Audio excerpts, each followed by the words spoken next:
Record sales do matter, but how much do record sales matter is the question. I don't know if y'all up to date, but with the new Clipse album coming out and being announced, a lot of people are starting to have this discussion about, do record sales matter or not? Some people believe that record sales are the only thing that matters. Some people believe that record sales don't matter at all. I believe that record sales do matter, but it's about how much we give them. And in this video, I'm gonna try to paint a clear picture of my perspective when it comes to record sales and how much they matter when it comes to your legacy. Now, first and foremost, where is this conversation stemming from? It's coming from this post on Twitter. Now, of course, there was a broader conversation about this for years and years and even recently, but I think this tweet took it to another level. It's a video compilation that was posted by a Drake fan where Tupac is saying that Death Row is outselling Bad Boy. It's basically a compilation of Tupac bragging about sales. And what they're trying to get across with this video is saying that if Tupac is saying that he's better than Bad Boy because they sold more records, then why can't we say that for Drake? I even seen some tweets saying, oh, they're gonna say Tupac not like us, and all this like weird stuff, right? But that's what they're supposed to do. They're supposed to take the context out of the situation in order to make these points that commodify the culture. Of course, Tupac is gonna brag about selling more records than Biggie because the labels are at war. Death Row is at war with Bad Boy, and there's real energy and intensity behind this stuff. So of course they're gonna say our business is doing better than your business. That's number one. Number two, Tupac also has videos where he's saying that record sales do not matter, especially when he was talking about MC Hammer. Some people would say, well, then he got older and started to get sales and he changed his mind. No, I seen how people responded to this video, bruh. The one part that everybody want to leave out is the fact that Tupac said, we don't got no hype, no All-American smiles. They don't want to buy our product, but they gotta buy our product. That's the difference. You see what I'm saying?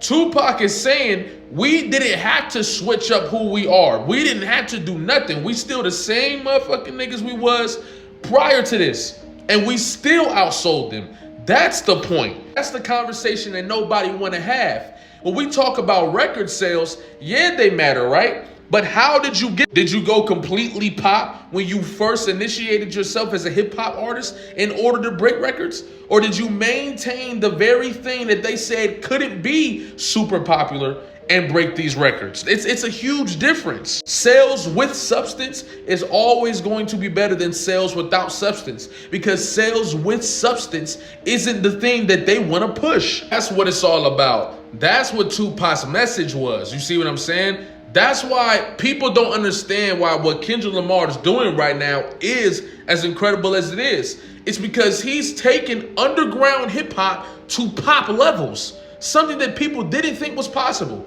Kendrick Lamar is the biggest underground hip hop artist of all time because he never left the underground product. His material, his content, etc. Tupac did the same thing. Even at times, if his message was about partying, boom, boom, boom, he always gave you the substance to follow it up. But now that we've officially contextualized the conversation, right?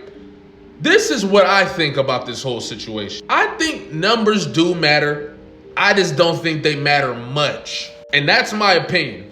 I think when we start talking numbers, it's based on when you start having conversations about the greatest. Usually, if you want to be the greatest of all time, the numbers do got to come with it. You see what I'm saying? That doesn't mean you got to have a whole bunch of diamond records and all your albums got to be platinum. I'm not saying that at all. But what I'm saying is when you start talking about the greatest of all time, the little cherry on top is the commercial success. However, when we talk about a responsibility pie chart, how much is your numbers a part of your success on the pie chart? I don't think the numbers make up a whole lot of that pie chart at all. For example, right, we got a dude like Nelly. Nelly's like top, I want to say 15 selling hip hop artists to ever pick up a mic. But you won't see a lot of people consider him in that light. even though he has a diamond album and crazy hits. And that's because numbers aren't the only thing that matters. And Travis Scott is top 10 selling hip hop artist of all time. I dare y'all to put Travis Scott in your top 10. For example, Nas doesn't have a single #1 hit. Not one #1 hit, bro. But you know how many people don't even know that and still consider him the greatest of all time? Because some people don't even talk about or think about the numbers. That's how optional they are. You can't be optional with the music. The music is something we all gotta listen to before anything. The numbers talk is only for some conversations. The music is for every conversation. I got an even better example for y'all. MF Doom. MF Doom doesn't have a #1 album, a #1 single, none of that. But he is easily one of the most impactful and important hip hop artists ever. He is your favorite rapper's favorite rapper. He elevated what it means to be a lyrical MC. On top of that, all his production, bro, we don't even, hold on. MF Doom is attached to a lot of classic black moments. Him being up and down the boondocks, like, come on, bro. It's impossible for you to say that you was enjoying black art and say that you haven't heard of MF Doom. But just because it wasn't on the radio, like, come on. Even when we talking about Adult Swim, MF Doom is all over Adult Swim. And even if you didn't recognize it, you heard his beats, you heard his verses, all over one of the most things you probably watched. But because he don't got a #1 hit or a #1 album, that diminishes his place in hip hop? Absolutely not. A lot of your favorites would consider him one of the greatest to ever do this. They would even put him in his top 10s. They talk about Doom like he the architect of this shit, bro. MF Doom is even on the Dave Chappelle show. If I could make a whole separate video, I gotta make a whole separate video of MF Doom's impact in this culture, because a lot of people do not know based on what I've seen on Twitter, bro. Even when we talk about artists like Lil B, I know I'm gonna get a lot of pushback for this because a lot of people don't know that Lil B is actually nice as fuck.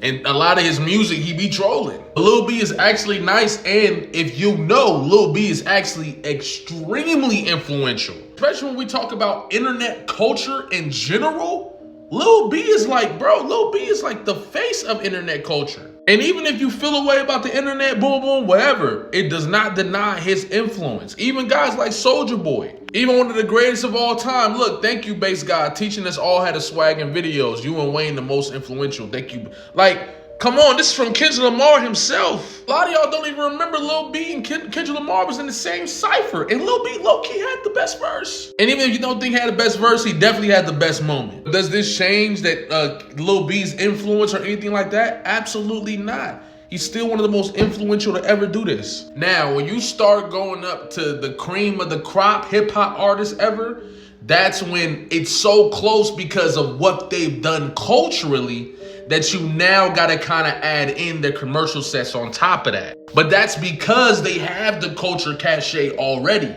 That's not because the sales made them who they are. No, the culture cachet that these individuals have that are usually at the top of these lists is what adds on, is the commercialism is an add-on, is what I'm saying. So I genuinely think that the numbers themselves are a small piece of the responsibility pie chart. What about your cultural influence? You see what I'm saying? And we're not talking about just people mimicking your sound, but what did you change in the culture? What did you shift in the culture? What does your moment in hip hop say about hip hop? I think that type of stuff is important too. Accolades, it's so many different things that go into it. You see what I'm saying? Even your ability, your respect amongst your peers, all of this.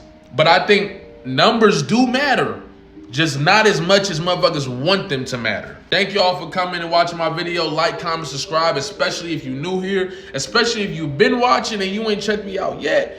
Like, comment, and subscribe. Love y'all.